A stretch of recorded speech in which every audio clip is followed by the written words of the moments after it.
So here's how to make a brochure on Canva. It's quite easy and simple.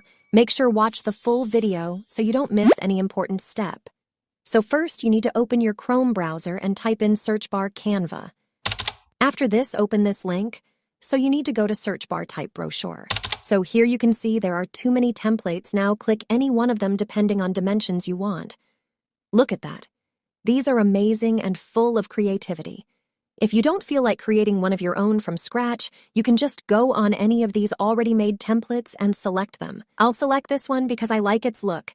And yeah, once I select it, the template is going to open for me, and look at that, look at all these amazing designs. So now I can just write whatever my brand name is. For example, I'll write 8HUD Company. So from here, you can change your contact information and also your website. If you want to change the image, you can search here and tap option element so you can find here any image or logo you want for your project.